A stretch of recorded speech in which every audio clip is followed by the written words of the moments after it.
अब शुरू होने जा रहा है देश का सबसे बड़ा मुकदमा, आपकी अदालत, रजत शर्मा के साथ।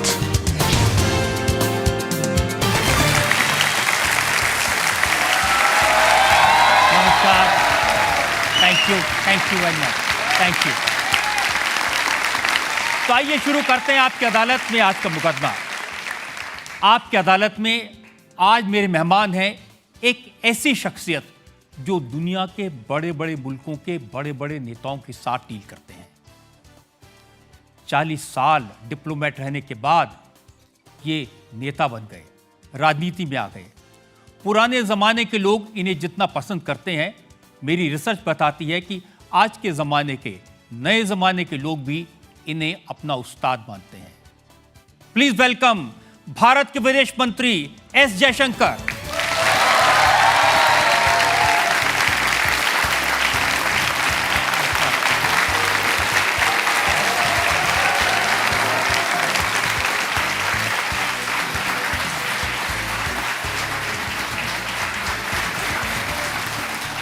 और ये तालियां बजते रहें क्योंकि मैं आमंत्रित करने वाला हूं आपकी अदालत में हमारे आज के जज को। आज के हमारे जज बहुत खास हैं। उनकी लिखी हुई किताबें पूरी दुनिया में करोड़ों लोग पढ़ते हैं। वो मोटिवेटर हैं, राइटर हैं और पूरी दुनिया में एक बड़े जबरदस्त स्पीकर के तौर पर जाने जाते हैं। Please welcome Shiv Khera.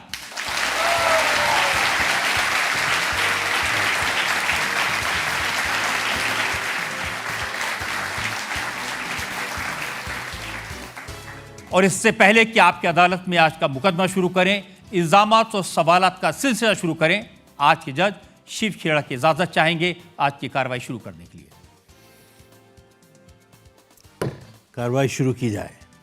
और इससे पहले कि पहला इल्जाम लगे हमारे विदेश मंत्री एस जयशंकर पर, एक नजर डालेंगे एस जयशंकर के करियर पर।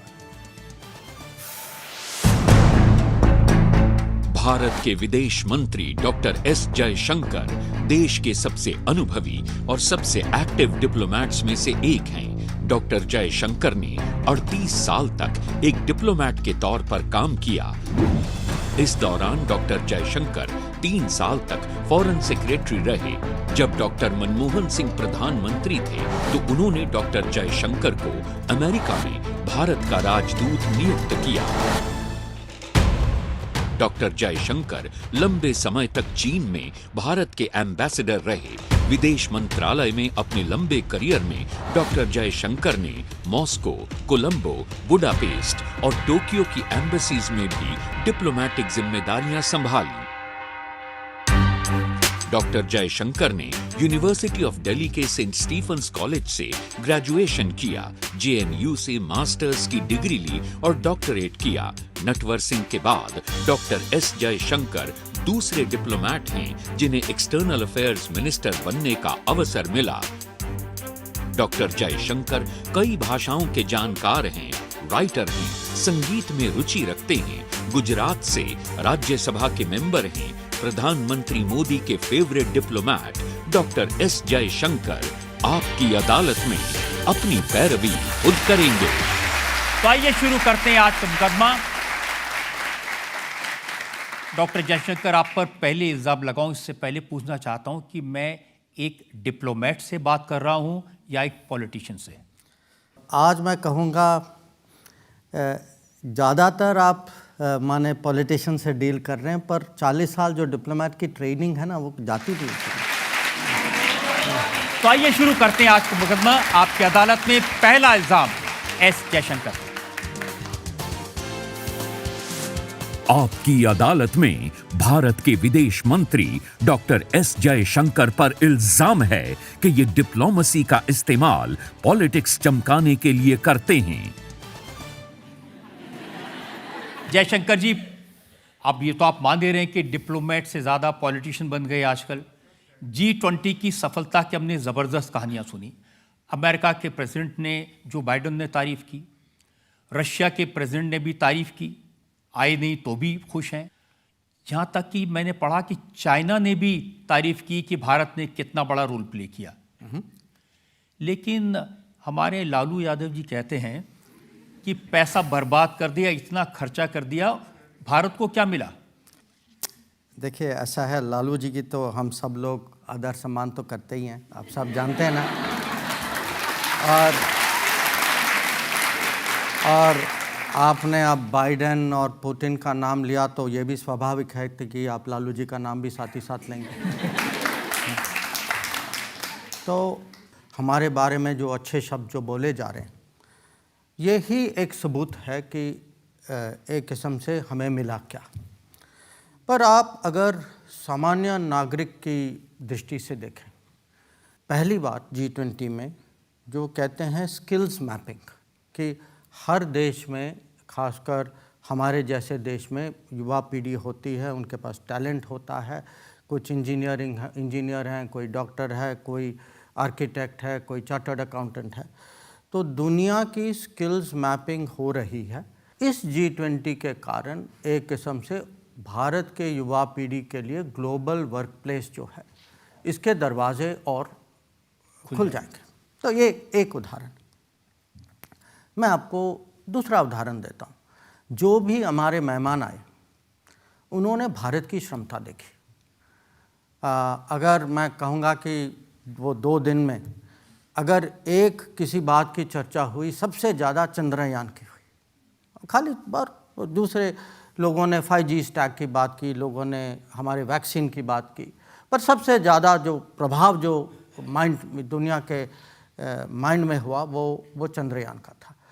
अब जब लोग लौटते हैं वापस और उनको लगता है कि भाई हम भारत आए, हमने देखा कि कितना अच्छा ऑर्गेनाइजेशन था, क्या भारत की क्षमता थी, तो आप देखिए उनका माइंड कितना बदलेगा। या फाइनली मैं आपको कहूँगा कि हमने G20 को जो है राजधानी में नहीं रखा, विज्ञान भवन में नहीं रखा, ये पूरे देश में मनाया गया था, 60 शहरों में मनाया गया था, हर स्टेट में मनाया गया था। तो इसका टूरिज्म पे प्रभाव देखें तो मैं कहूँगा रोजगारी की परिप्रेक्ष्य से देखें, टूरिज्म की बात करें, भारत की क्षमता और जो निर्यात जो है उसकी आप बात करें, या आप रिसोर्सेज की बात करें, बैंक जो लैंड डेवलपमेंट रिसोर्सेज जो हैं, मैं कहूँगा कि हर क्षेत्र में इस G20 का कहीं प्रभाव हुआ है। जयशंकर जी, समिट तो पहले भी होते थे, प्रधानमंत्री तो पहले भी होते थे, ऐसे नहीं होते थे। लेकिन समिट भी ऐसा नहीं होते थे। पूरी देश में इसको फैला दिया ताकि राजनीति में फायदा हो, इमेज चमके, मोदी जी का नाम चमके। अगर कुछ चमक रहा है, देश चमक रहा है, भारत चमक रहा है। कुछ लोगों ने मुझे सोशल मीडिया से तस्वीरें भेजी हैं कि पहले कैसे हम सिंपल सा भारत दिखाते थे और आप किस तरह से चमकाए हुआ भारत लोगों को दिखा रहे हैं। वो तस्वीर मैं आपको दिखाना चाहता हूँ। पहले जब विदेशी मेहमान आते थे तो हम किस तरह से उनको भारत दिखाते थे। ये तस्वीर ये मुझे एक व्यूअर ने भेजी है, जिसने दिखाया कि जब विदेशों से मेहमान आते थे तो हम उनको ऐसा भारत दिखाते थे।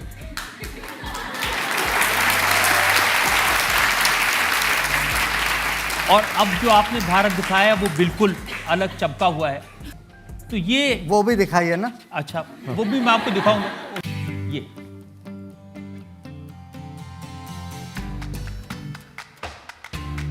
अब ये तस्वीरें देखने के बाद में नीतीश कुमार की पार्टी के लोग कह रहे हैं आपने बिहार की चीजें दिखाई, सब लोगों को नालंदा विश्वविद्यालय दिखाया, तो सारा क्रेडिट तो नीतीश कुमार को मिलना चाहिए। अगर ऐसा है कि सब लोग क्रेडिट लेना चाहते हैं तो देश के लिए अच्छा ही है ना। तो उसका मतलब है कि वो मानते हैं कि जो हुआ वो देश के हित में हुआ, ये पूरे देश का एक किस्म से मिलजुल के एक हमारी उपलब्धि थी। तो ये अच्छी बात है। जो G20 जब चल रही थी, शाम को हमारे यहाँ भोजन था, तो उसमें जो तमिलनाडु के चीफ मिनिस्टर स्टालिन जी वो आए हुए, तो हमारी बात हो रही थी। तो मैंने उनसे पूछा कि आपको कैसे लगा।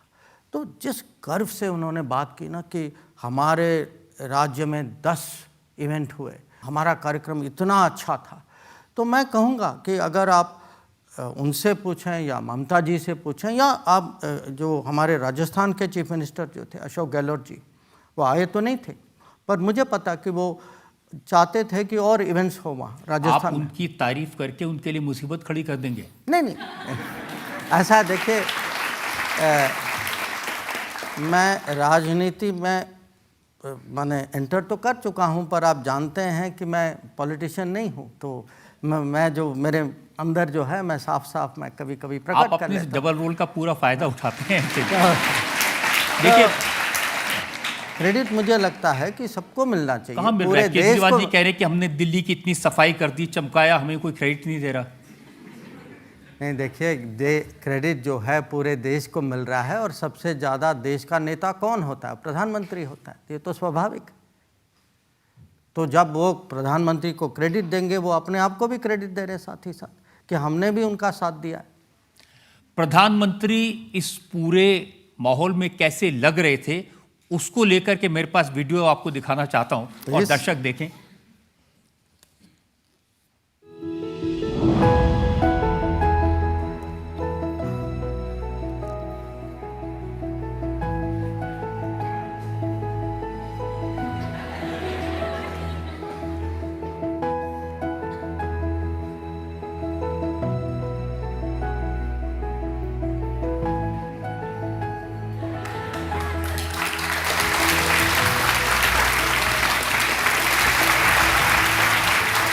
अब ये आप हमें बता सकते हैं कि इतने सारे अलग अलग देशों के अलग अलग तरह के लोग, अलग अलग भाषाएं बोलने वाले, सबको सेट कर लिया मोदी जी ने।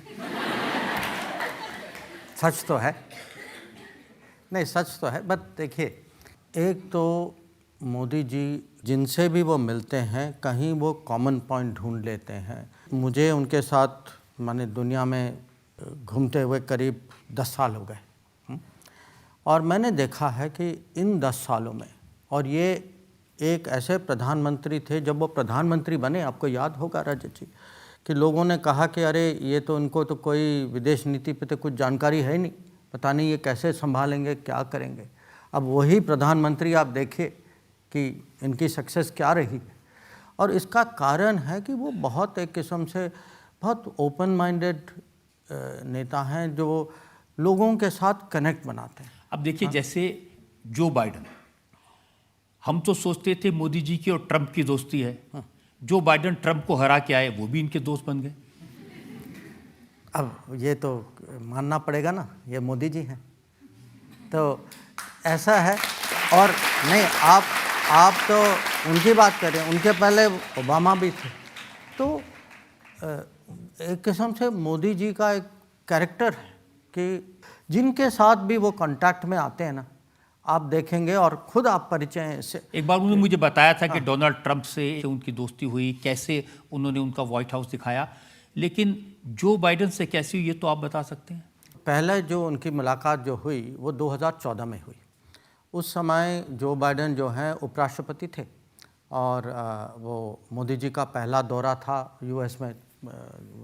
वो मई में प्रधानमंत्री बने, सितंबर में आए थे। मैं उस समय में राजदूत था अमेरिका में, और उनकी माने तुरंत जो केमिस्ट्री है, क्योंकि ये भी जो बाइडन भी बहुत एक किस्म से बहुत ओपन आदमी है, बहुत उनके जो है दिल में है वो प्रकट करते हैं उसको। तो उनकी वहाँ से बात बनी। उस समय उन्होंने मोदी जी के लिए एक लंच होस्ट किया था, और जब वो राष्ट्रपति चुनकर 2020 में वो चुने गए, तो ये स्वाभाविक था कि जो पहले की जो मुलाकात जो थी, उसका जो पॉजिटिव जो प्रभाव, जो उसकी जो यादगारें जो थी, वो नेचुरली उसका कुछ तो असर होगा। और आपने देखा होगा कि शुरू में जैसे ही वो राष्ट्रपति बने, उनका सबसे पहला जो उस समय कोविड चल रहा था, तो मीटिंगें जो थी वो वर्चुअल मीटिंग होती थी। पहली मीटिंग जो थी वो मोदी जी के साथ थी, वो क्वाड के जो क्वाड ग्रुपिंग जो है उसके माध्यम से।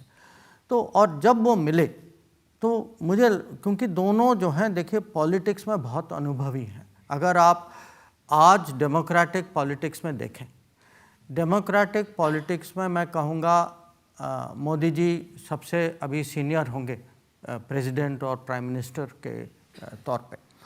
पर और अगर आप पूरा पॉलिटिक्स का अनुभव देखें तो इनको बाइडेन को जो है 50 साल का अनुभव है। वो तो बहुत कम उम्र में वो सेनेटर बने थे और जो अनुभवी पॉलिटिशियन होते ना उनको उनका जो कनेक्ट एक दूसरे के साथ और खासकर जो डेमोक्रेटिक पॉलिटिशियन अमेरिका के प्रेसिडेंट का उठ के समिट के दौरान मोदी जी के पास आना, इनसे कहना मुझे आपका ऑटोग्राफ चाहिए, ये बड़ी बात अमेरिकन प्रेसिडेंट के लिए कहना।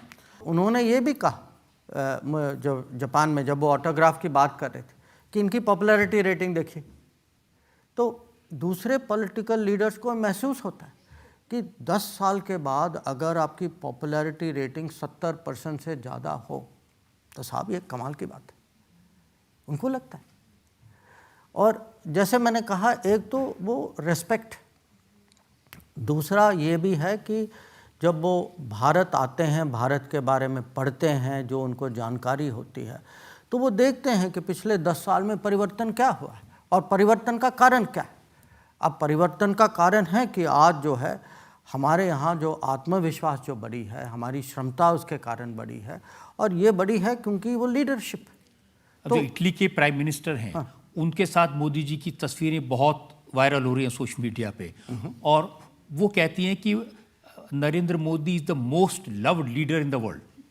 बहुत सारे ऐसे देश हैं और ऐसे लीडर्स हैं जिनके लिए आज नरेंद्र मोदी एक किस्म से रोल मॉडल बन चुके हैं कि उनके लिए लगता है कि भाई ये एक तो बहुत डिसाइसिव हैं, बहुत साहसी हैं कि बड़ी बड़ी चुनौतियाँ आएँ तो माने वो उसका मुकाबला करते हैं। इनकी बड़ी सोच है। आजकल ये भी है, दुनिया देखिए बहुत टेक सावी दुनिया है। अब उनको लगता है कि मोदी जी जो हैं, अगर दुनिया में एक देखें कि आप हमें बताइए कि लीडरों में टेक सावी कौन सबसे ज़्यादा कौन है, तो उनका नंबर वहाँ भी आता है। तो हर देश, हर लीडर, हर देश की पब्लिक जो है वो अपनी दृष्टि से देखते हैं। कहीं ना कहीं मुझे लगता है कि क्योंकि मोदी जी की इतनी एक किस्म से पहल है कि सबको कहीं ना कहीं कुछ कनेक्ट। जब आपसे मिलते हैं ये head of the states, prime minister, presidents, Modi ji के बारे में क्या बात करते हैं?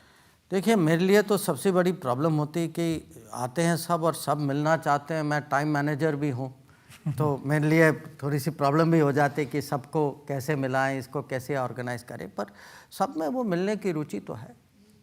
आपको तो लगा होगा कि जैसे ही वो G20 का वो हथौड़ा जो है ठक किया और उन्होंने इनको दे दिया, लूला को दे दिया कि हमारी जिम्मेदारी वहाँ माने कार्यक्रम ख़त्म हो गया। पर उसके बाद जो भी आए थे उन्होंने माने बाकी लीडर जो हैं वो रुके और वो चाहते थे कि उनसे 1-to-1 मीटिंग करें। तो हमारा कार्यक्रम जो है उस दिन काफ़ी लंबा गया, रात तक गया, क्योंकि सब लोग जो हैं मिलकर ही वापस गए। देखिए, कुछ तो होगा ना कि ऑस्ट्रेलिया के प्राइम मिनिस्टर कहें मोदी इज द बॉस, तो क्या डायलॉग मारा होगा मोदी जी ने जो उन्होंने कह दिया मोदी इज द बॉस? वो डायलॉग नहीं मारा। अब मोदी जी जब मोदी जी जो हैं वो अपना डायलॉग को एक किस्म से रेडिएट करते, जब वो आते हैं आपको नहीं लगता कि ही इज द बॉस?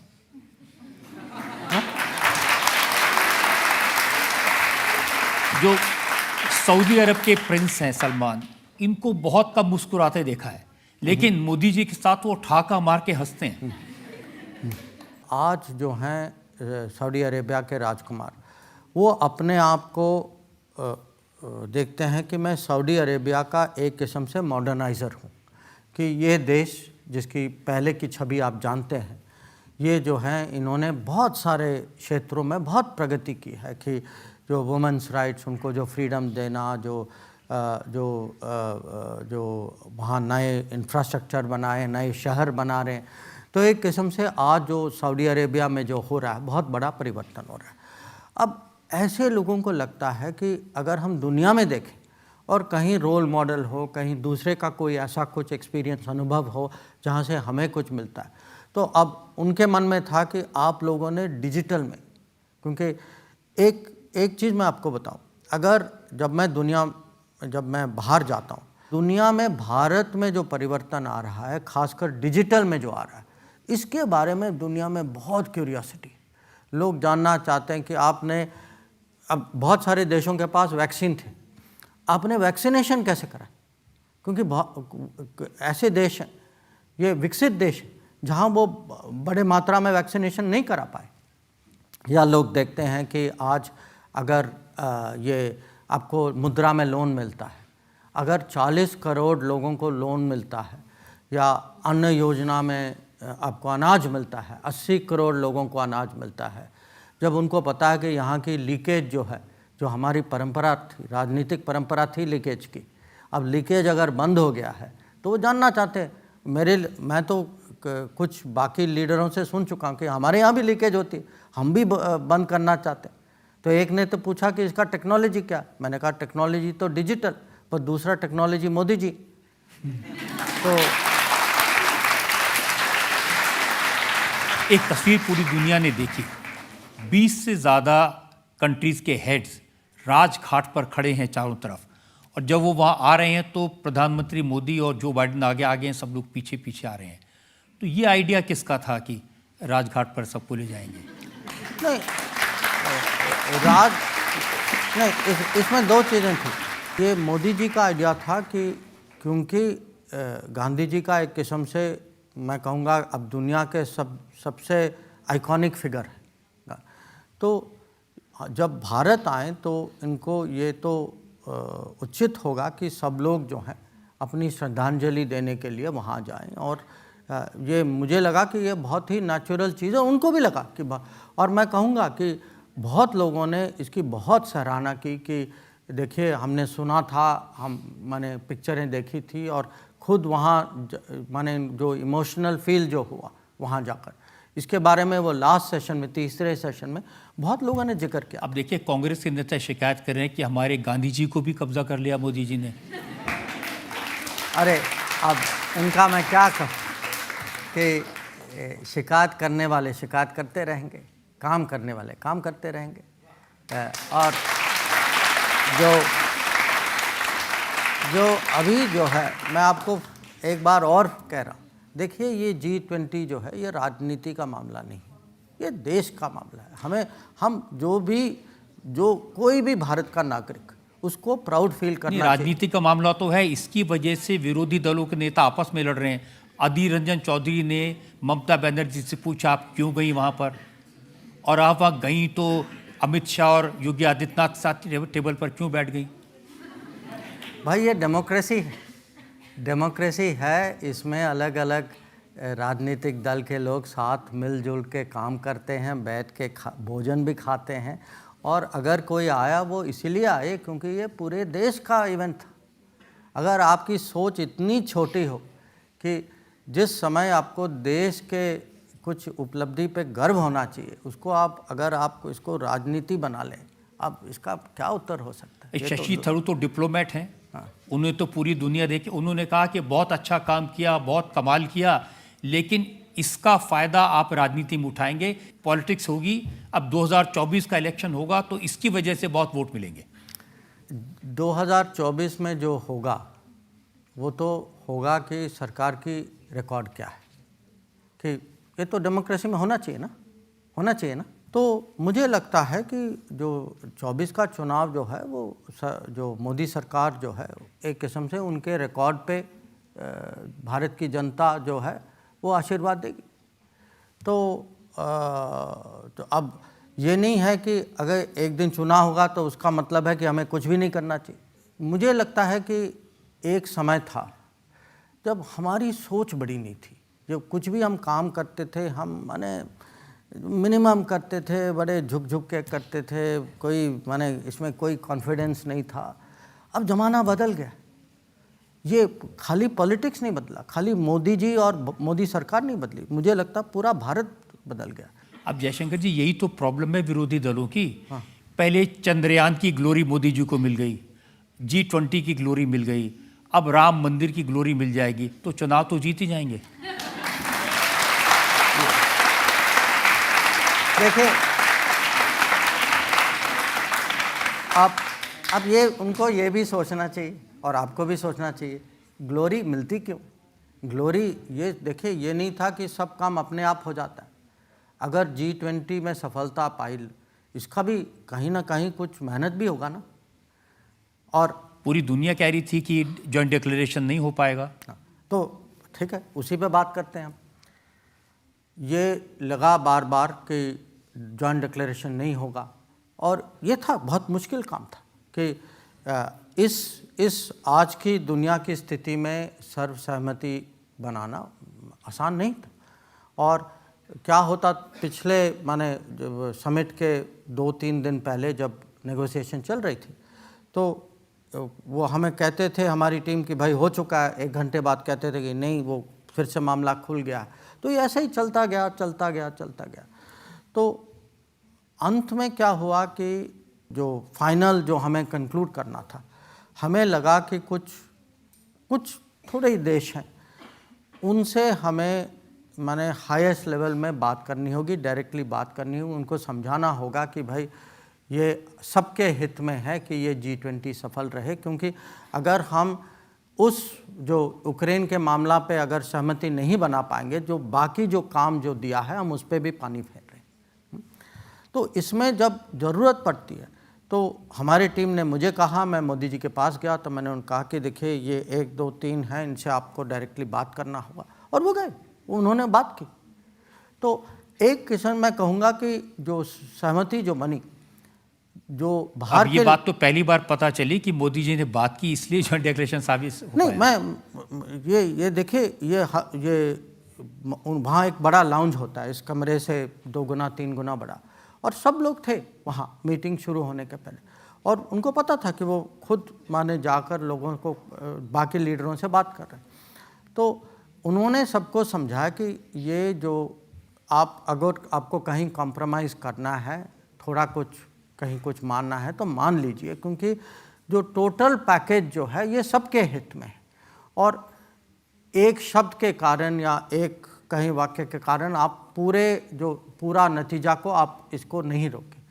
तो मुझे लगता है कि बहुत सारे ऐसे लीडर्स थे जिनको लगा, और उनको जो है अपने रिश्तों का ख्याल तो था, पर उनको मोदी जी के बारे में एक किस्म से मैं कहूँगा पर्सनल रिस्पेक्ट भी था। देखिए, पहले ज़माने में, मैं तो 40 बरस से इस प्रोफेशन में हूँ, हम देखते थे हर चीज़ के लिए या तो अमेरिका की तरफ देखते थे या रशिया की तरफ देखते थे। उनके लीडर जो करा दें वो सही, और बाकी सब पीछे पीछे चलते थे। अभी आपने रोल ही बदल दिया है।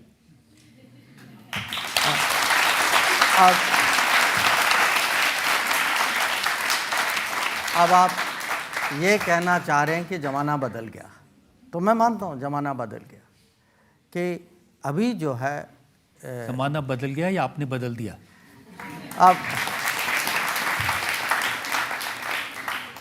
अब आप डिप्लोमेट से पूछ रहे हैं, पॉलिटिशियन से पूछ रहे हैं? अब मेरे पास में तो 2 in 1 है। नहीं, मैं कहूँगा कि कुछ बदला भी है, कुछ बदलवाया भी गया है। ऑपोजिशन के लोगों ने कहा, उन्होंने कहा कि समिट तो हर गवर्नमेंट के टाइम पर होता है, ये तो ये बाई चांस है कि ये मोदी जी प्रधानमंत्री थे, रजत तो जी, ये प्रेसिडेंट। आप मुझे ये बताइए कि आप भी 40 साल से कर रहे हैं, मैं भी 40 साल से कर रहा हूँ। ऐसा समिट कब हुआ पहले?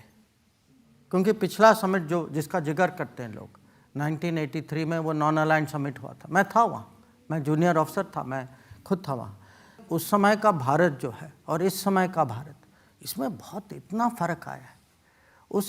तो मैं कहूँगा कि देश भी बदल गया है, हमारी जो क्षमता भी, उसमें भी परिवर्तन आया है, हमारे विश्वास में भी आया है, हमारे नेता में भी परिवर्तन आया है। जनता के लोग सवाल पूछना चाहते हैं, 1-2 सवाल अभी ले सकते हैं। हाँ sir, I want to ask कि यूएसए और रशिया, ये दोनों इतने डिफरेंट कंट्रीज हैं, आप इसमें बैलेंस कैसे मेंटेन करते हैं? दुनिया में आजकल इतना विवाद है, और ये यूक्रेन युद्ध के कारण, कि ये सचमुच एक बहुत बड़ी चुनौती थी। और हमने तरीके से, क्योंकि हम बहुत इंडिपेंडेंट, शुरू से हमने इंडिपेंडेंट स्टांस लिया कि लोगों को लगा कि ना ये इस साइड में है ना उस साइड में है, ये बड़े माने इंडिपेंडेंट लोग हैं, जो बोलना है वो अपना पोजीशन स्पष्ट करते हैं। तो मुझे लगता है कि एक किस्म से उसका भी उन्होंने रिस्पेक्ट दिया। यूक्रेन वॉर का आपने जिक्र किया। यूक्रेन वॉर एक ऐसी चीज़ है जिसमें एक तरफ यूरोप है, एक तरफ अमेरिका है और एक तरफ रशिया है। अब मोदी जी से पुतिन भी खुश हैं, मोदी जी से यूरोपियन यूनियन के लोग भी खुश हैं, और मोदी जी ने जो किया उसको अमेरिका भी बुरा नहीं मानता। सबका साथ सबका विकास। यहाँ एक ब्रेक के लिए हम रुकते हैं, और ब्रेक के बाद आपकी अदालत में डॉक्टर जयशंकर पर इल्जामात और सवाल का एक और। राहुल जी कह रहे थे, उन्होंने एक बार आपसे बात की थी चाइना पे, वो कह रहे हैं कि जयशंकर जी को तो समझ नहीं है चाइना की। या तो समझाने वाले में कमी है या समझने वाले में कमी है।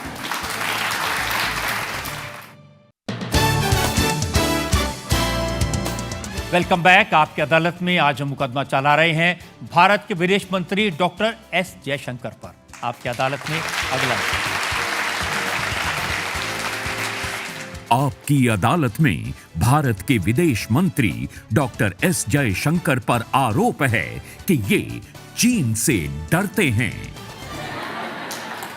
अब ये आरोप कौन लगाता है ये तो बताने की जरूरत नहीं है।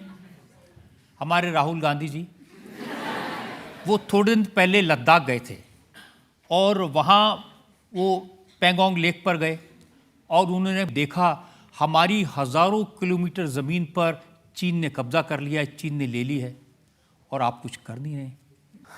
ये अच्छी बात है कि वो पेंगोंग सो गए, और जो ज़मीन जो उन्होंने दूर में देखी ना, इसकी मैं आपको इतिहास बताता हूँ।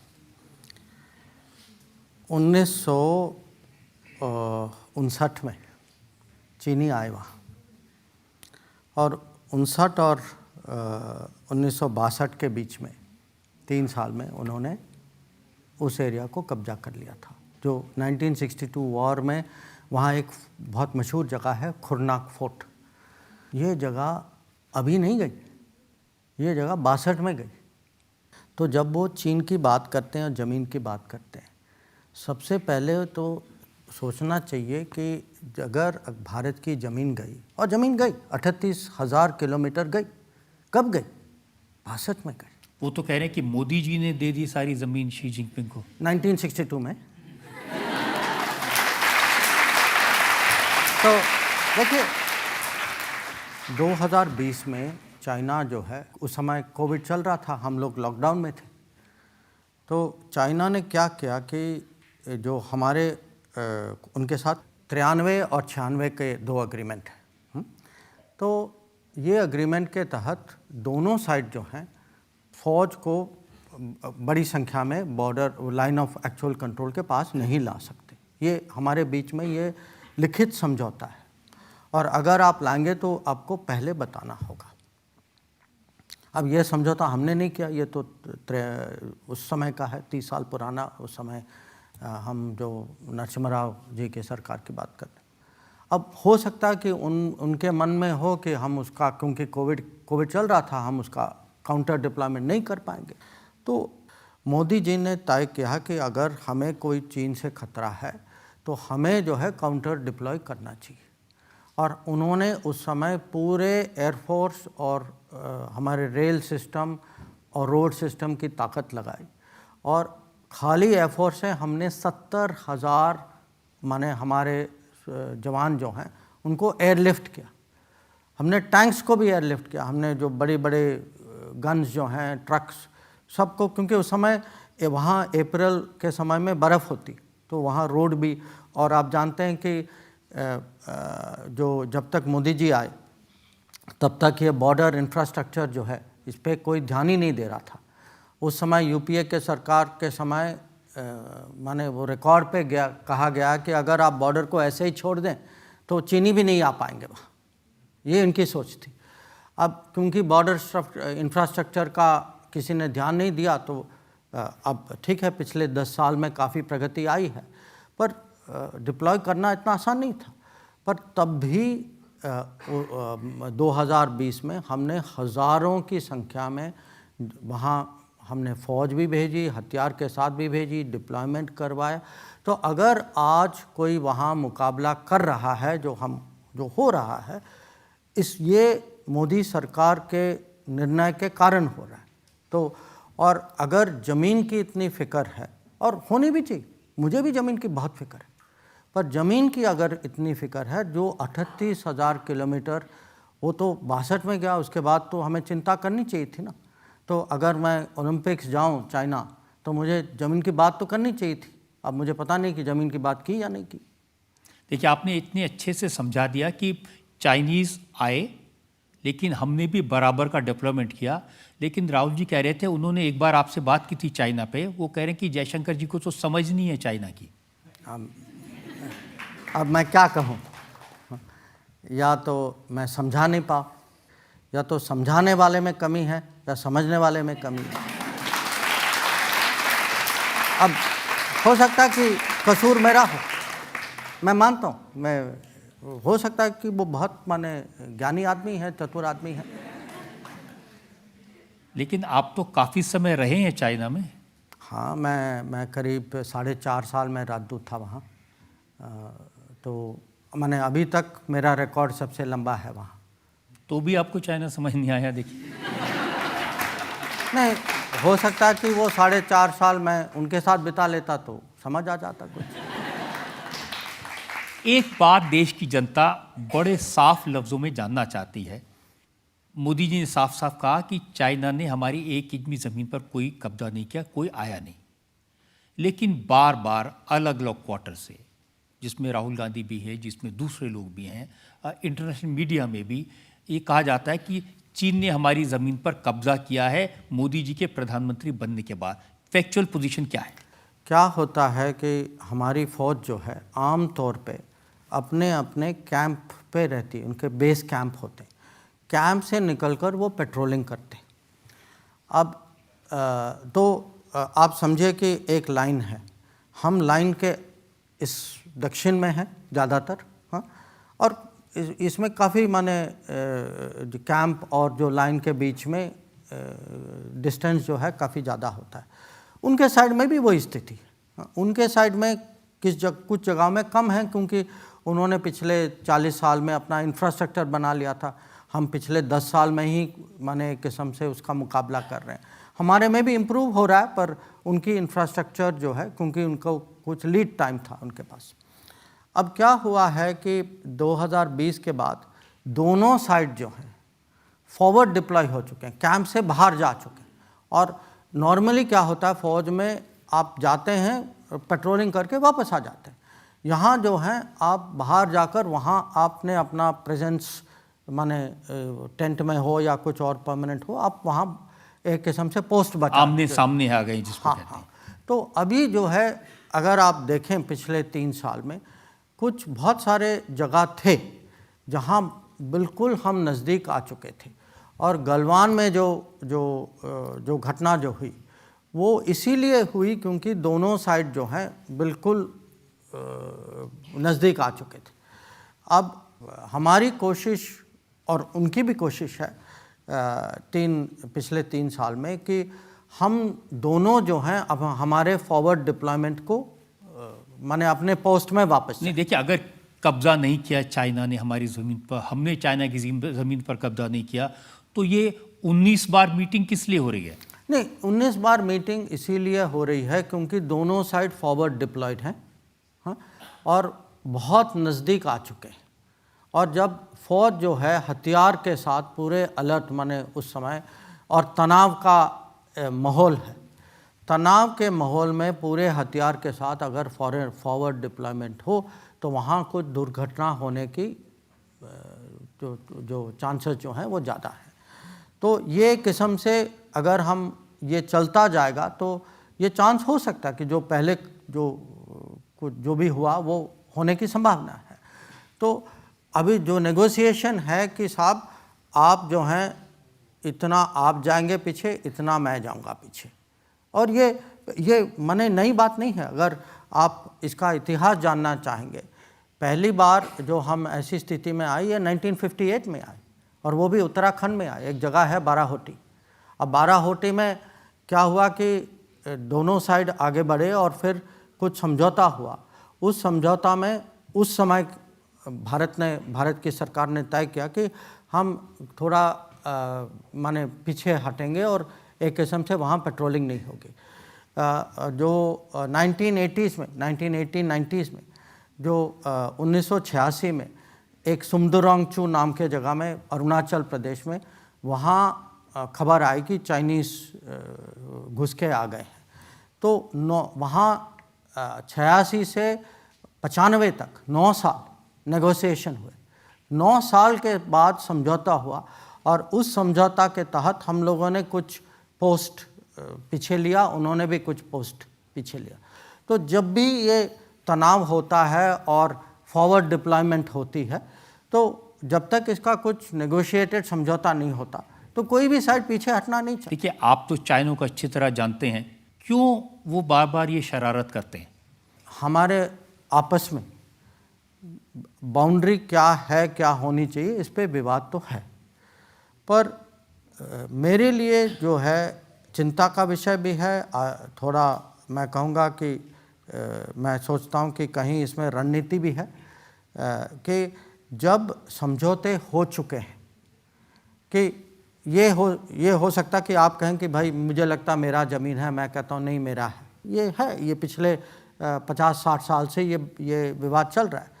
पर इस बार मुझे जो सबसे ज़्यादा मैं कहूँगा जो मेन मुद्दा जो है ये है कि हमारे इस पे एग्रीमेंट्स थे, 2 एग्रीमेंट थे, 93 और 96 के एग्रीमेंट थे।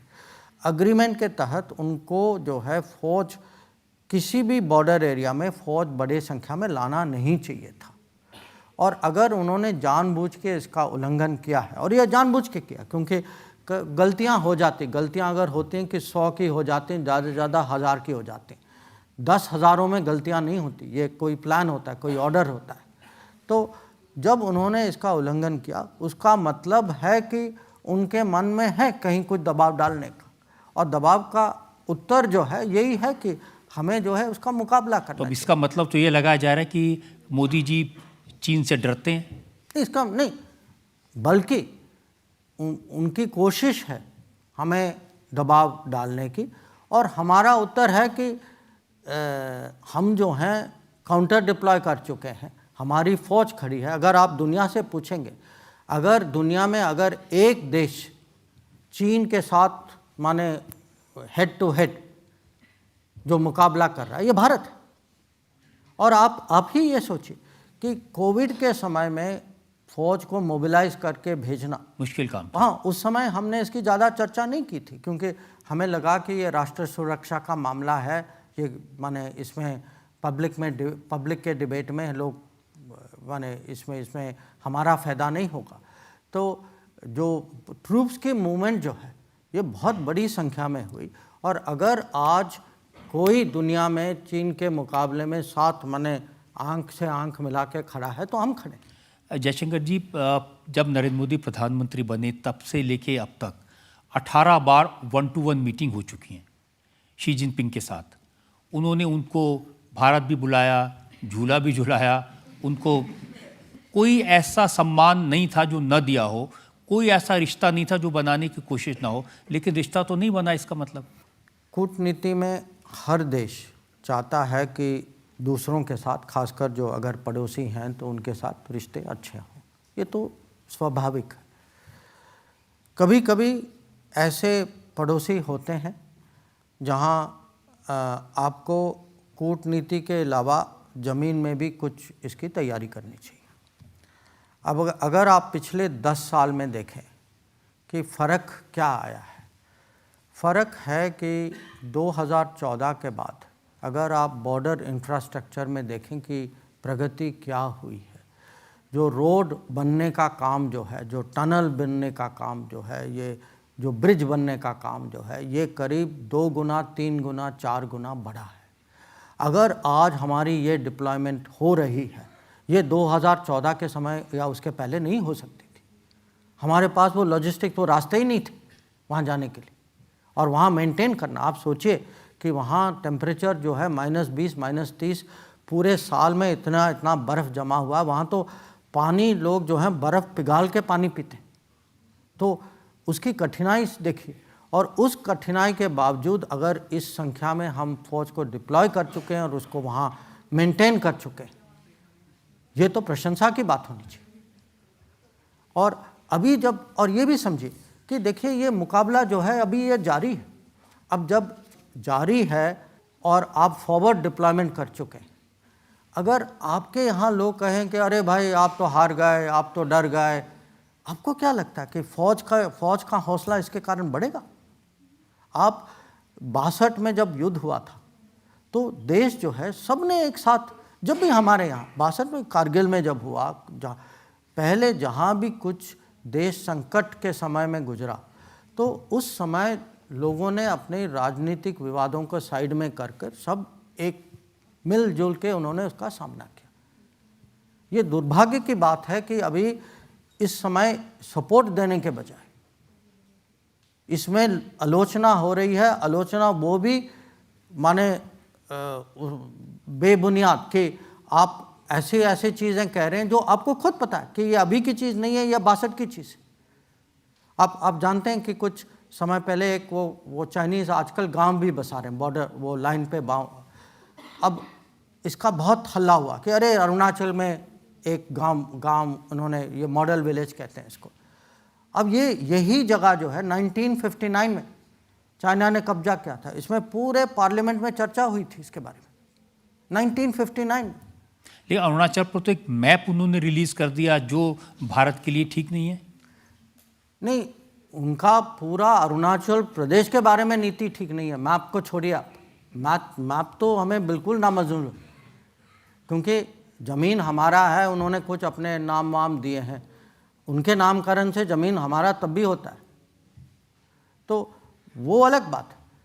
बात यह है कि आज जो है एक किस्म से गुमराह किया जा रहा है कि जो पहले की जो घटनाएं हुई हैं, जो 62 के पहले हुए हैं, 62 के दौरान हुए हैं, वो उसका जो है कसूर एक किस्म से आज हम पे थोपने की कोशिश हो रही है। अब देखिए, जब ब्रसल्स में थे राहुल गांधी, जब यहाँ G20 हो रहा था तो उन्होंने कहा यूरोप में कि चाइना के पास एक विजन है और मोदी जी के पास विजन नहीं है। एक तो समय देखिए कि भारत में सबसे बड़े, हमारे इतिहास में सबसे बड़ा सम्मेलन अगर हो रहा है जिसमें हम सबको मिलजुल के इसकी सराहना करनी चाहिए, उस समय अगर आप बाहर जाकर उसकी आलोचना कर लें, उसको आप छोड़िए। कभी कभी ना आप गलती से अपनी असली पोजीशन जो है प्रकट कर लेते हैं। जैसे आप कहते हैं कि बेल्ट एंड रोड, आप जानते हैं ना चाइना का ये बहुत बड़ा कनेक्टिविटी प्रोजेक्ट है कि दुनिया भर में वो अलग अलग इंफ्रास्ट्रक्चर बना रहे हैं। अब ये बेल्ट एंड रोड की प्रशंसा करते हैं। अब वही बेल्ट एंड रोड जो है ये पाकिस्तान ऑक्यूपाइड कश्मीर के थ्रू जाता है, और जब आप बेल्ट एंड रोड की बात करते हैं आपके मुंह से वो दो शब्द नहीं निकलते कि भाई ये हमारे माने सॉवरेनिटी, टेरिटोरियल इंटीग्रिटी का उल्लंघन। तो दिखाता है ना, वो अंदर की भावना तो निकल आती है उस समय। पहली बार चाइना पर आपने इतने अच्छी तरह से समझाया, मुझे लगता है कि लोगों को भी समझ आया होगा सेक्टर क्या है। चाइना पर एक दो सवाल अगर कोई लोग पूछना चाहते हैं। मेरा प्रश्न आपसे ये है, मिस्टर राहुल गांधी को क्या चाइना ब्रीफ करती है? जब वो यहाँ बैठेंगे ना उनसे पूछ लीजिएगा। पर ये तो है कि एक बार जब आप जानते हैं ये 2017 की घटना है मेरे ख्याल से, कि उस समय डोकलाम में, वो भूटान में एक तनाव चल रहा था, हम लोग चाइना और हम लोग थोड़ा आमने सामने आ चुके थे।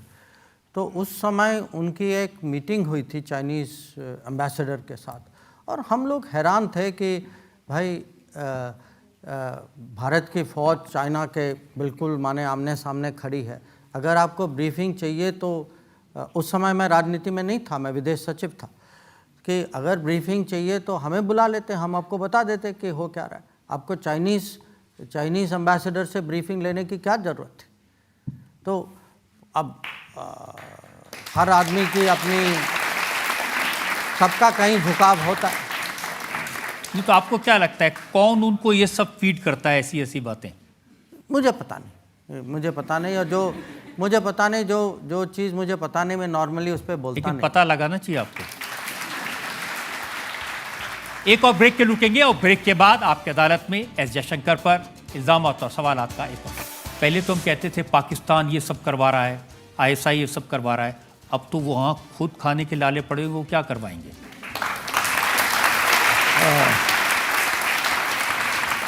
नहीं, उनके हालात तो ख़राब है, मैं मानता हूँ। Welcome back. आपकी अदालत में आज हमारे मेहमान हैं भारत के विदेश मंत्री डॉक्टर एस जयशंकर। आपकी अदालत में अगला इल्जाम। आपकी अदालत में भारत के विदेश मंत्री डॉक्टर एस जयशंकर पर आरोप है कि ये भारत की बदनामी करने वालों को रोक नहीं पाए। डॉक्टर जयशंकर, पूरे दुनिया के अखबारों में, न्यूयॉर्क टाइम्स जैसे अखबारों में, वॉशिंगटन पोस्ट में छपता है कि भारत में माइनॉरिटीज़ पर, मुसलमानों पर जुल्म हो रहे हैं। आपके फेवरेट राहुल गांधी भी जब बाहर जाते हैं तो ये बताते हैं कि यहाँ तो जीना मुश्किल है मुसलमानों का, लेकिन कोई जवाब नहीं आता। पहले आप सोचिए, देश के अंदर जो मिस इन्फॉर्मेशन देते हैं उनके बारे में क्या, क्योंकि क्या होता है कि जो यहाँ का मिस इन्फॉर्मेशन और बाहर का मिस इन्फॉर्मेशन, ये दोनों कनेक्ट होते हैं। कभी कभी कनेक्शन थोड़ा लूज हो जाता ना, तो लोग बाहर जाके उसको पर्सनली कनेक्ट करते हैं। जॉर्ज सोरोस जैसे आदमी कहते हैं कि भारत में जो मुसलमान हैं उनकी नागरिकता छीन ली जाएगी, सिटीजनशिप छीन ली जाएगी, इस तरह का प्रचार है। नहीं रजत जी, उन्होंने कॉन्फ्रेंस में यूरोप में कहा मिलियंस, आप ये संख्या देखिए, मिलियन माने 10 lakh, millions of Muslims will lose their citizenship. तो ये इनका कहना था, रिकॉर्ड पे है। मैं खाली इनकी बात नहीं कर रहा, ऐसे बहुत लोग हैं। बराक ओबामा ने सवाल पूछा जब आप लोग यूएस में थे, उन्होंने पब्लिक में कुछ टिप्पणी की। ये लेफ्ट लिबरल दुनिया जो है, ये मोदी सरकार की सफलता को बर्दाश्त नहीं कर पा रही। उनको लगता है कि जो उनके जो गिने चुने दोस्त जो हैं, जब उनको पॉलिटिकल सक्सेस नहीं मिलता तो उनके सपोर्ट में उनको कुछ कहना चाहिए। नहीं, वो तो कहते हैं कि ये हिंदू राष्ट्र बनाना चाहते हैं, नरेंद्र मोदी हिंदू नेशनलिस्ट हैं। नरेंद्र मोदी नेशनलिस्ट तो हैं, ये तो साफ दिखाई देता है। पर मैं उनको कहता हूं कि देखिए, जब आप शपथ लेते हैं, आप किस पे शपथ लेते हैं? आप बाइबल पे हाथ डालते हैं ना? नहीं डालते। हमारे ऊपर ये आरोप लगाना बहुत आसान है। ब्रिटेन के प्राइम मिनिस्टर ऋषि सुनक, वो कहते हैं मुझे गर्व है कि मैं एक हिंदू हूँ। वो पूजा भी करते हैं, रक्षाबंधन भी मनाते हैं, दिवाली भी मनाते हैं, यहाँ आए तो मंदिर में भी गए। उनके बारे में तो कोई कुछ नहीं कहता।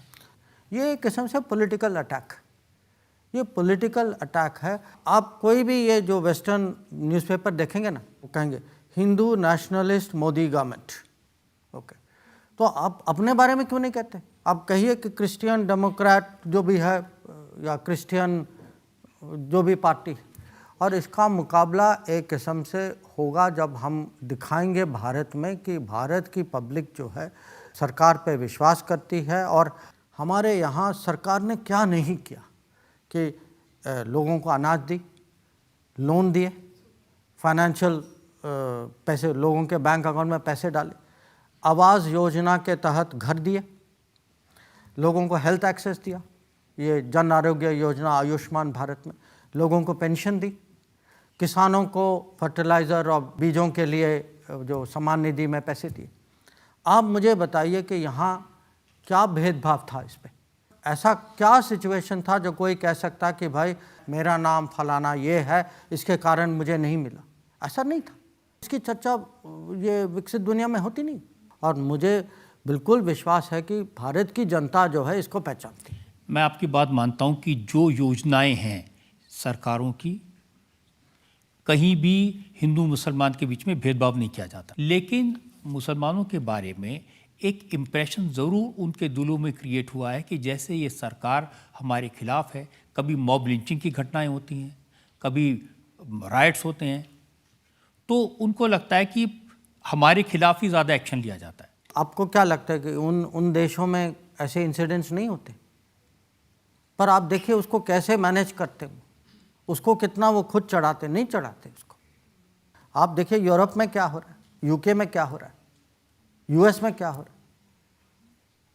तो ये कॉन्वर्जेशन जो है ना, ये बहुत वन साइडेड कॉन्वर्जेशन है। एक और एरिया है जहाँ ये हमें सुनाते हैं, सुनने के लिए तैयार नहीं है ये लोग। और अगर वापस सुनाते हैं ना उनको बहुत बुरा लगता है। मैं सुना कि आपने कनाडा के प्राइम मिनिस्टर को खालिस्तानी एक्टिविस्ट के बारे में कहा तो उनको बुरा लगा? नहीं, कनाडा के साथ जो है हमारे कुछ सालों से ये बात चल रही है, वहाँ खालिस्तानी उनकी जो गतिविधियाँ जो हैं, उनके लिए जो स्पेस जो है काफ़ी। ये भी खबर आई कि सरे में उन्होंने अलाउ किया कि वो एंटी इंडिया रेफरेंडम कर सकते हैं। नहीं, मैंने भी वो रिपोर्ट देखा था। तो ये मैं कहूँगा हमारे रिश्तों के लिए ये अच्छा नहीं है, और मुझे लगता है खुद कनाडा के हित में नहीं है कि जो ऐसी ताकतें जो होती हैं और बाकी चीज़ जुड़ जाती हैं इसके साथ, बुरी आदतें जो होती हैं, बुरी।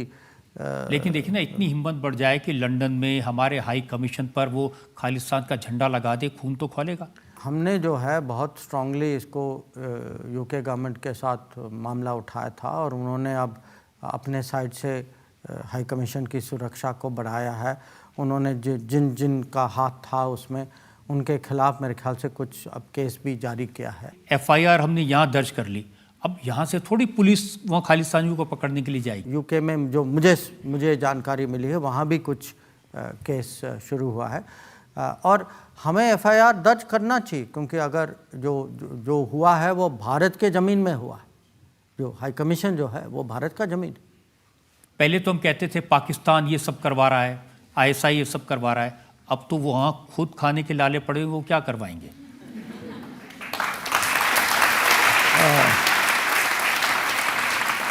नहीं, उनके हालात तो ख़राब है, मैं मानता हूँ, और इसके भी कारण हैं, और उनको भी सोचना चाहिए कि ये इस स्थिति पे कैसे पहुँचे, क्योंकि उन्होंने अगर डेवलपमेंट को बिल्कुल परे कर दिया, पूरा जो उनका फोकस जो था अपनी फ़ौज पे था और आतंकवाद पे था। डिप्लोमेटिकली भी काफ़ी टाइट आपने कर दिया। मैंने सुना कि प्रेसिडेंट बाइडन से बहुत रिक्वेस्ट की, प्रिंस सलमान से बहुत रिक्वेस्ट की कि 1 घंटा ही हमारे यहाँ रुक जाओ, हमारी इज्जत रह जाएगी। अच्छा, नहीं, इसकी मुझे जानकारी नहीं, हमसे नहीं पूछते, क्योंकि पहले तो ये होता था कि अगर US प्रेसिडेंट इंडिया आ रहे हैं तो आते जाते वहाँ पाकिस्तान में रुकेंगे, या सऊदी के प्रिंस आ रहे हैं तो वो रुकेंगे, अब वो बंद हो गया।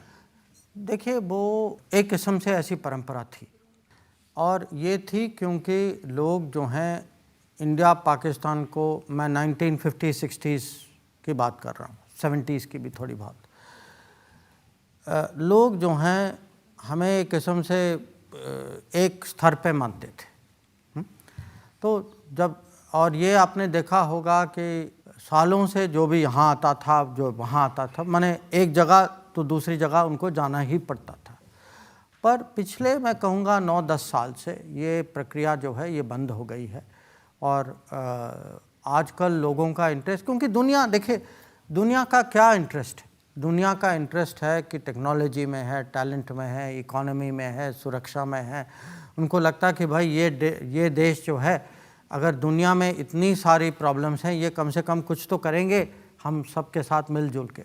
अब ये अपेक्षा हम पे रख सकते हैं, उन पे क्या अपेक्षा रखें? तो अगर अपेक्षा ही नहीं तो कौन जाएगा वहाँ? देखिए, एक ज़माने तक तो हम समझते थे कि टर्की उनका साथ दे रहा है। अब मैंने देखा कि टर्की ने भी कहा कि यूनाइटेड नेशन सिक्योरिटी काउंसिल में भारत मेंबर होना चाहिए। अगर हम इकोनॉमिकली नंबर 5 हो चुके हैं और आगे बढ़ने की संभावना है, पॉपुलेशन में हम नंबर 1 है। अगर आप लोगों से पूछेंगे कि अगर टेक्नोलॉजी के साथ आप 3 देश जोड़िए दुनिया में, तो वो भारत का नाम लेंगे।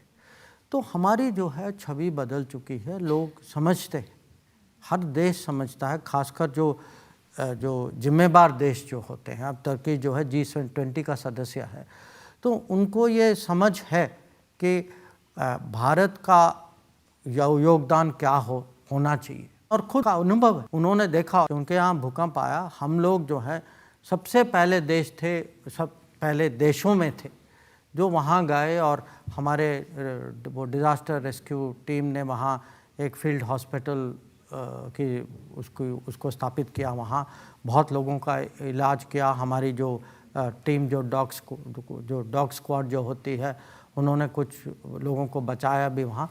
तो ऐसी चीज़ों से क्या होता है कि दुनिया की सोच भारत के बारे में बदल जाती।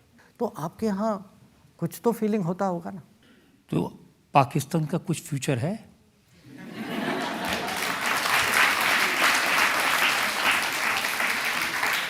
हम अगले सवाल पे जा सकते हैं। अगला सवाल जनता से ले लेते हैं। हमने काफ़ी तस्वीरें और वीडियोस देखे हैं पीओके से। वहाँ के लोग मोदी सरकार से ये डिमांड करते हैं कि उन्हें भारत में शामिल कर लिया जाए, तो क्या मोदी सरकार उनकी मदद करेंगे? करीब 30 साल पहले हमारे संसद ने तय किया था, और ये इस संसद का एक रेजोल्यूशन है इस पे, कि पीओके जो है ये भारत का बिल्कुल it's a integral part of India and it will always remain सो। तो अभी जो है वो हमें एक किस्म से विरासत में ये प्रॉब्लम मिली है। तो आगे जो होगा वो हमें देखना होगा, क्योंकि आप जानते हैं कि अब जो हमारी अभी तक जो बातचीत हो रही थी कि दुनिया भी बदल रही है, भारत भी बदल रहा है, पाकिस्तान भी बदल रहा है, तो आगे किस दिशा में जाएंगे ये कहना अभी थोड़ा मुश्किल है बहुत। इसीलिए पूछ रही कि क्या पाकिस्तान का नक्शा भी बदलेगा थोड़ा बहुत? नहीं, पीओके जो है ये पाकिस्तान के नक्शे में नहीं है, ये भारत के नक्शे में। एक और ब्रेक के बाद आपकी अदालत में डॉक्टर एस जयशंकर पर इल्जाम और सवाल आता है। तब तक मैंने एक सेकंड के लिए मेरे मन में नहीं था कि मैं पॉलिटिक्स में जाऊं। मेरे परिवार में कोई पॉलिटिक्स में नहीं हो भी नहीं सकता ना। आपके तीनों बच्चे देश के बाहर हैं, आपकी वाइफ भी जापानी है, पर वो इंडियन नेशनल है। Welcome back. आपकी अदालत में आज हम मुकदमा चला रहे हैं, सवाल पूछ रहे हैं भारत के विदेश मंत्री डॉक्टर एस जयशंकर से। आपकी अदालत में अगला आपकी अदालत में भारत के विदेश मंत्री डॉक्टर एस जयशंकर पर इल्जाम है कि ये राजनीति में मिसफिट हैं। डॉक्टर जयशंकर, आपकी पूरी बैकग्राउंड मैंने देखी, जीवन भर डिप्लोमेट रहे। जिस परिवार से आप आते हैं, आपके पिता वो भी इंटरनेशनल फेम के लोग थे, आपके परिवार में सब अंतर्राष्ट्रीय, तो फिर राजनीति में कैसे आ गए? मैं 41 साल के बाद मैंने फॉरेन सर्विस से रिटायरमेंट ली। उसके बाद मैं कॉरपोरेट सेक्टर में गया। मैं उस समय टाटा ग्रुप के साथ मैं काम कर रहा था, तो अच्छी पोजीशन थी, अच्छी नौकरी थी, आराम की नौकरी थी। और फिर अचानक एक दिन चुनाव के बाद, 19 के चुनाव के बाद मुझे कहा गया कि आप प्रधानमंत्री से आके मिले, और उनका कहना था कि आप कैबिनेट को ज्वाइन करिए। तब तक मैंने एक सेकंड के लिए मेरे मन में नहीं था कि मैं पॉलिटिक्स में जाऊं। मेरे परिवार में कोई पॉलिटिक्स में नहीं है। हो भी नहीं सकता ना। आपके तीनों बच्चे देश के बाहर हैं, आपकी वाइफ भी जापानी है, पर वो इंडियन नेशनल है। जो नॉन पॉलिटिकल लोग जो होते हैं, उनके मन में कभी कभी ये आता है कि भाई देश की तरक्की होनी चाहिए, अगर यहाँ मैं कुछ कंट्रीब्यूट कर सकता हूँ तो वो अच्छा होगा। तो जिस किस्म से, जिस तरीके से पीएम ने कहा, तो मुझे लगा कि मुझे उनके हाथ मजबूत करने के लिए जो कॉरपोरेट नौकरी जो है वो छोड़ के राजनीति में आना चाहिए। पर जब मैं मंत्री बना तो उस टाइम मैं कोई पॉलिटिकल पार्टी का सदस्य नहीं था, तो वो जो है मैंने उसके बारे में भी सोचा, मैंने 1 महीना सोचा, और फिर मैंने वो निर्णय लिया। मोदी जी किसी को अपनी सरकार में कैबिनेट मिनिस्टर बनाएंगे तो फैसला हम ही होगा ना। नहीं, वो तो सोचने का स्कोप क्या है? नहीं, ऐसा है कि जो पॉलिटिकल लोग हैं ना, उनके लिए हाँ होगा। मेरे जैसे व्यक्ति जिसके मन में पॉलिटिक्स नहीं था, आप जहाँ पहुंचे हैं, पॉलिटिकल लोगों को वहाँ पहुंचने में 50 साल लग जाते हैं। नहीं, देखिए, दरियाँ बिछाते हैं, माइक लगाते हैं, नहीं देखिए, बड़े पापड़ बेलते लोग। नहीं, ऐसा है। मेरे लिए सरप्राइज था। जो आप किसी आदमी को आप अचानक कुछ पूछ लेते हैं जो उसके लिए सरप्राइज है, तो थोड़ा तो समय लगता है ना। तो वो मेरा अनुभव था। पर जो आपने कहा कि मेरा जो परिवार जो है किस्म से इंटरनेशनल है, वो है। और पर मैं इस पे मैं 2 कमेंट कहूँगा कि देखिए, आज जो है करीब 3 करोड़ हमारे नागरिक और भारतीय मूल के लोग देश के बाहर रहते हैं। उनका भी देश के प्रगति में बहुत बड़ा योगदान होता है। कि आप देखें कि जब कुछ संकट का समय आता है, और आया था जब हम लोगों ने न्यूक्लियर टेस्ट किया था, हमारे खिलाफ फाइनेंशियल माने किस्म से सैंक्शन लगे थे, तो उस टाइम या आज भी अगर आप रेमिटेंस देखें, जितना रेमिटेंस दुनिया से भारत में आता है, फॉरेन इन्वेस्टमेंट से ज़्यादा रेमिटेंस की संख्या होती है। तो ये लोग जो भारत के बाहर काम करते हैं, ये मैं कह सकता हूँ, देखिए मैं 40 साल में करीब मैं 30 साल मैं देश के बाहर था।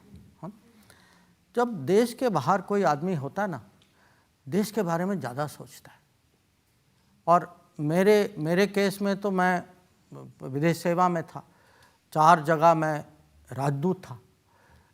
और जब देश की माने सेवा में देश की प्रतिनिधि होते हैं तो उस समय देश के बारे में गर्व ज़्यादा होता है। तो एक मैं कहूँगा कि जो हम लोग जो देश को रिप्रेजेंट करते हैं, हम जो हैं सुपर नेशनलिस्टिक लोग होते हैं, क्योंकि हमारे लिए नेशनलिज्म जो है ये कोई भाषण का मामला नहीं है, हमारे लिए रोज़ का मामला है कि वो देश का जो गर्व और जो जिम्मेदारी जो होती उसको हम हर समय अपने साथ रखते हैं।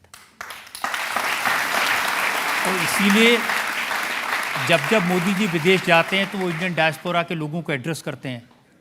पहली बार जब वो गए, अमेरिका गए, तो उस समय उनका वो एक बहुत बड़ा मीटिंग हुआ था वो मैडिसन स्क्वायर गार्डन में।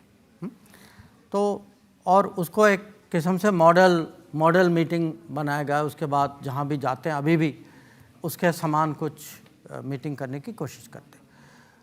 उनको लगा उस टाइम कि इसमें एक तो जो हमारी समुदाय जो है उनको लगना चाहिए कि भारत जो है, भारत जो उन्होंने कहा कि हमारा रिश्ता जो है ये पासपोर्ट का रिश्ता नहीं है, ये खून का रिश्ता है, ये खून का रिश्ता है।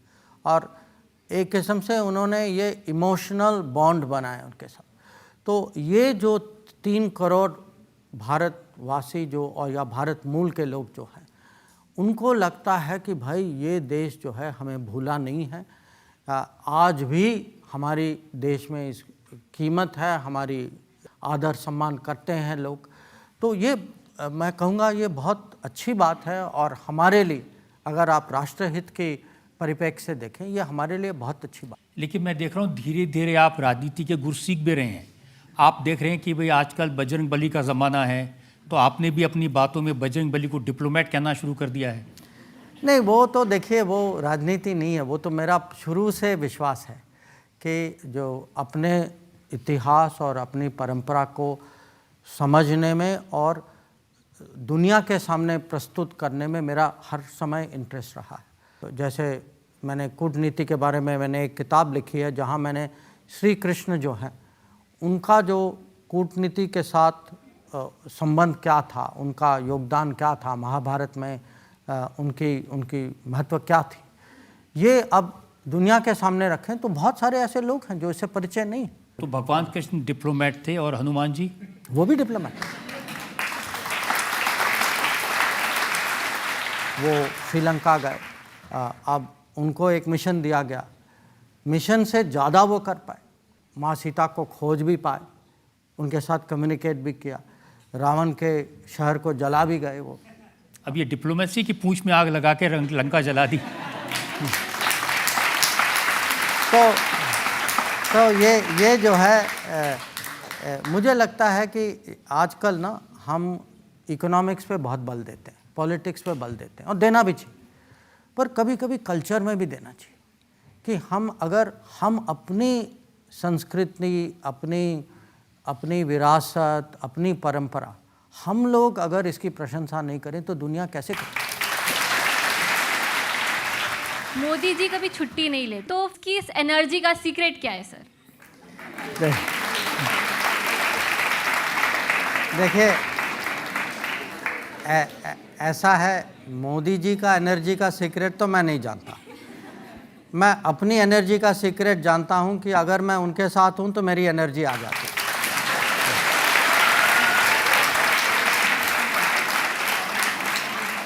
जयशंकर जी, हमने आपसे हर तरह के सवाल पूछे, आपकी लाइफ के बारे में, आपकी डिप्लोमेसी के बारे में, आपकी सियासत के बारे में। इंटरनेशनल लीडर्स के बारे में। वक्त है एक ब्रेक का। ब्रेक के बाद सुनेंगे आपकी अदालत में आज के जज जाने माने राइटर शिव खेड़ा के फैसले।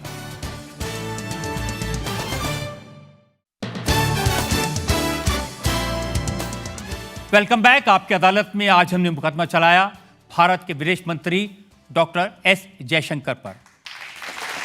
हमने उनसे पूछा G20 के बारे में, हमने उनसे पूछा प्रधानमंत्री मोदी की रिलेशनशिप्स के बारे में, दुनिया के बड़े बड़े वर्ल्ड लीडर्स से कैसे रिश्ते बनाए इसके बारे में। हमने उनसे पूछा उन्हें डिप्लोमेट से राजनेता बनकर कैसा लगा। अब वक्त है आपकी अदालत में आज के जज जाने माने राइटर और जबरदस्त स्पीकर शिव खेड़ा के फैसले का।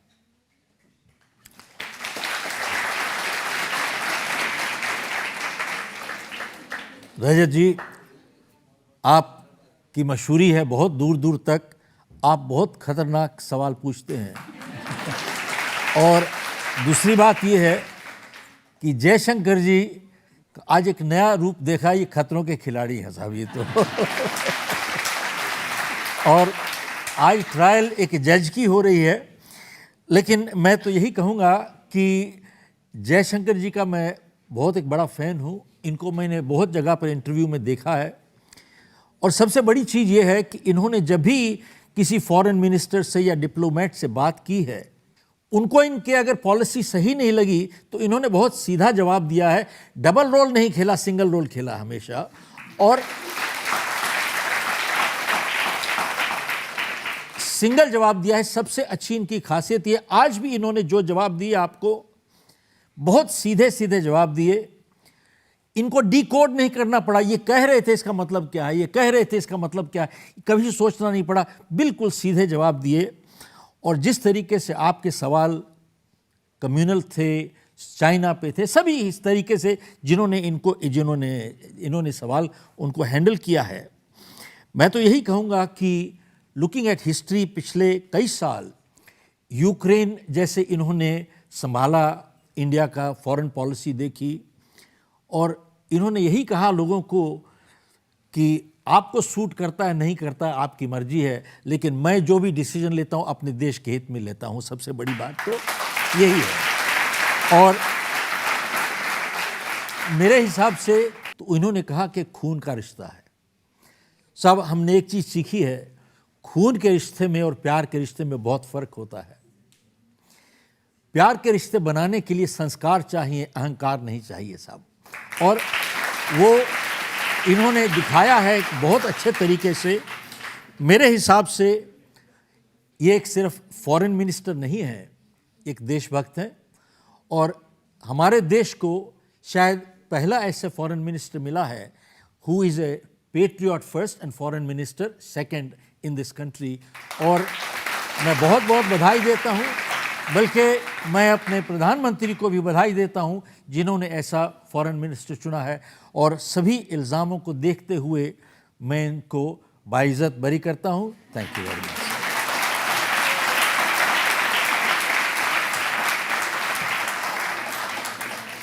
जो शिव खेड़ा जी ने कहा उसमें एक बात और ऐड करना चाहता हूं कि उम्मीद से बहुत अच्छी हिंदी डॉक्टर जयशंकर ने बोली और कम अंग्रेजी शब्दों का इस्तेमाल किया।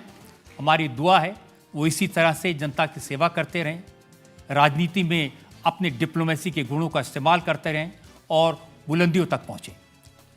आपकी अदालत में मेरी आपसे मुलाकात होगी अगले हफ्ते एक नई शख्सियत के साथ। तब तक के लिए नमस्कार।